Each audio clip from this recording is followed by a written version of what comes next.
হামজা চৌধুরী এবং সামিত সোমের মতো high profile দুইজন ফুটবলার পেয়েছি আমরা। তাদের মতো আরো একজন ফুটবলার যদি বাংলাদেশে আসে তাহলে কেমন হয় বলুন তো? নিঃসন্দেহে দারুণ কিছু হবে বাংলাদেশের ফুটবলের জন্য।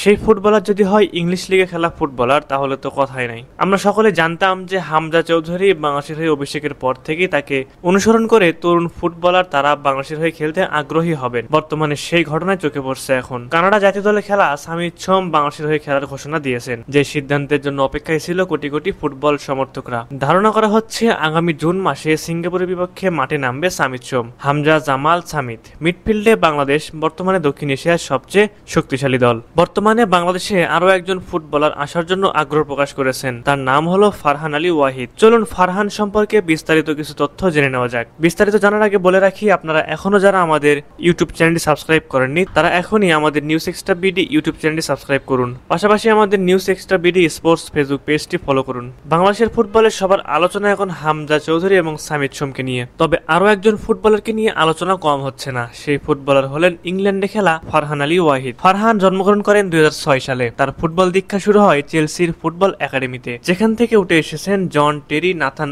একে, ডেকলান রাইসদের মতো বিশ্বসেরা তারকারা। 2019 সালে ফারহান ফুলহ্যামে জয়েন করেন। তিনি মূলত একজন লেফট উইঙ্গার। এর পাশাপাশি তিনি নিজেকে রাইট উইং এবং সেন্টার ফরওয়ার্ড হিসেবেও মানিয়ে নিতে পারেন। বর্তমানে তিনি খেলছেন অনূর্ধ্ব-18 ইংলিশ প্রিমিয়ার লিগে। একই সাথে দুই পজিশনে খেলার দক্ষতা থাকায় তিনি বর্তমানে ফুলহ্যামের বয়সভিত্তিক দলের অন্যতম সেরা ফুটবলার। ফারহানের পারফরমেন্সে মুগ্ধ তার টিমমেট সহ দলের কোচিং স্টাফ সকলেই। ফারহানই প্রথম নয়, প্রথম কোন বাংলাদেশি বংশোদ্ভূত ফুটবলার হিসেবে বাফুফের সঙ্গে যোগাযোগ করেছিলেন জামাল ভুঁইয়া। 2013 সালে বাংলাদেশের জাতীয় দলে অভিষেক হয় ডেনমার্কে জন্ম নেওয়া জামালের। এরপর জাতীয় দলে আসেন ফিনল্যান্ডে জন্ম নেওয়া তারিক কাজী। জাতীয় দলে তাদের অন্তর্ভুক্তি উচ্ছ্বাসে ভাসিয়েছে সমর্থকদের। তবে সর্বশেষ ইংলিশ প্রিমিয়ার লিগে খেলার অভিজ্ঞতা সম্পন্ন হামজা চৌধুরী লাল সবুজ জার্সি গায়ে চাপানোটা অতীতের সব উচ্ছ্বাসই ছাপিয়ে গেছে।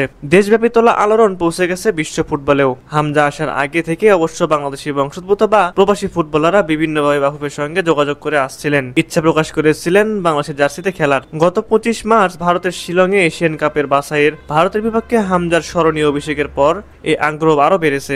বাংলাদেশের হয়ে খেলতে এখন পর্যন্ত নতুন করে 13টি দেশে বসবাস করা 32 জন বাংলাদেশি বংশোদ্ভূত ফুটবলার আগ্রহ প্রকাশ করেছেন বলে জানিয়েছেন বাফুফের সহসভাপতি ফাহাদ করিম। সবচেয়ে বেশি 12 জন ফুটবলার ইংল্যান্ডের এই 12 জন ফুটবলারের মধ্যে একজন হলেন ফারহান আলী ওয়াহিদ, যাকে বাংলাদেশ দলে দেখতে চাইছে বর্তমানে সকল ফুটবল সমর্থকরা। এখন দেখার বিষয় বাফুফে শেষ পর্যন্ত কি করতে পারে, কেননা পুরো বিষয়টাই যে এখন বাফুফের উপর নির্ভরশীল। সুপ্রিয় দর্শক, আপনাদের কাছে কি মনে হয় ফিউচারে বাংলাদেশ টিমে কি ফারহানকে পাওয়া যাবে? এই বিষয়ে আপনারা আপনাদের মূল্যবান মতামতটি আমাদের কমেন্ট করে জানাতে ভুলবেন না।